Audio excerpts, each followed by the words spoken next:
There was a time I couldn't look at myself in the mirror. My body felt completely foreign to me.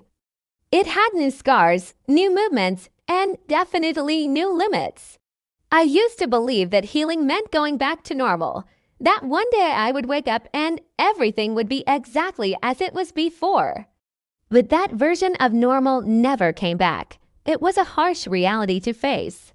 Instead of going back, I had to move forward. I had to learn how to love a version of myself I didn't even recognize at first. It was one of the hardest journeys I've ever been on, but also one of the most rewarding. Hey fam, and welcome to InspireAbility.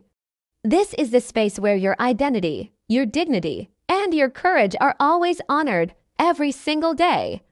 I'm Ruby, and today we're diving into a topic that's incredibly emotional, deeply personal, but absolutely necessary. We're talking about what happens when disability enters your life. It doesn't matter if it's through a sudden illness, a life-altering accident, or a gradual change over time. The relationship you have with your body shifts in ways you could never have prepared for. It's a fundamental change that rocks you to your core, so today, we're going to talk about that. We're going to talk about how to rebuild that relationship with your body, piece by piece, with kindness and with patience.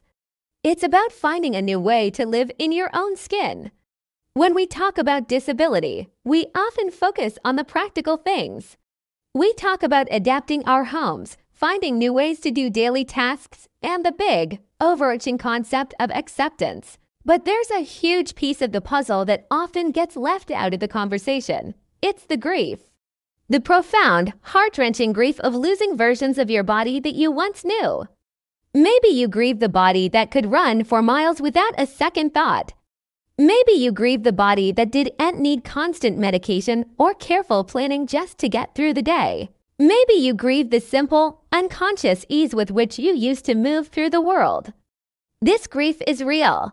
It's not something to be pushed aside or dismissed as being overly dramatic. It is a valid and necessary part of the process. Acknowledging this loss, allowing yourself to feel that sadness, is not a step backward. It is the very first, most crucial step toward true healing. You have to honor what was lost before you can fully embrace what is. It's like saying goodbye to a dear friend you'll never see again. You have to give yourself the space to mourn that loss. I remember so clearly the feeling of looking in the mirror and feeling like I was staring at a stranger. It was a deeply unsettling experience. The person looking back at me wasn't the person I remembered. My body moved differently with a new hesitation or a different rhythm. It looked different, with scars that told a story I was still trying to understand. And it needed different things: more rest, different kinds of fuel, more support. For the longest time, I equated different with damaged or less than.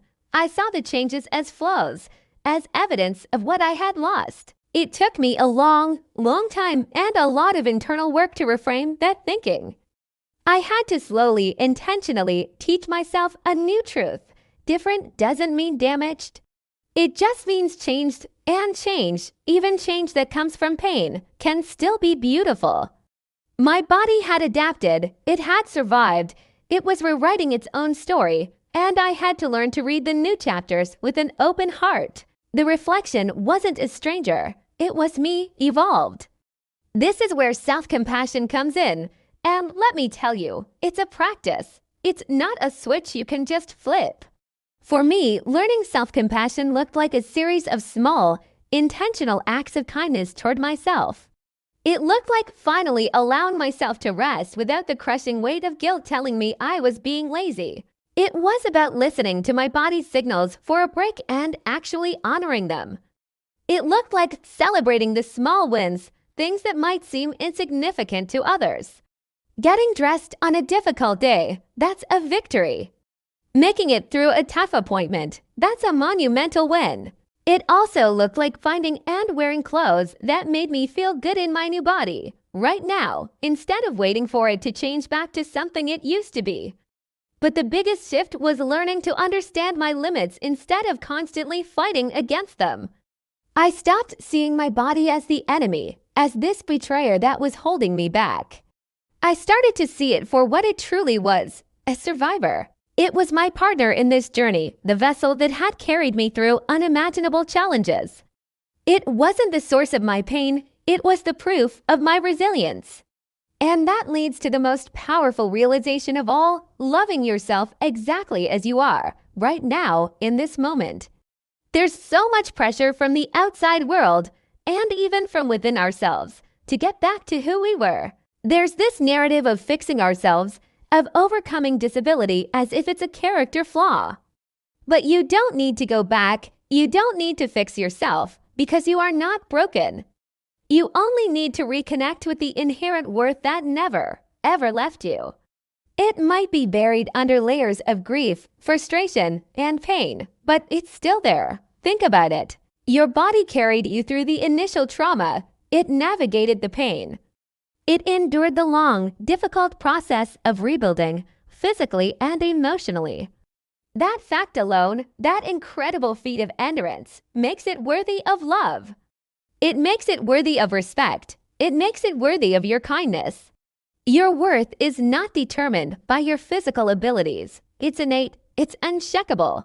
And learning to love the body you have now is about recognizing that deep, unchanging truth. Your body is not a betrayal.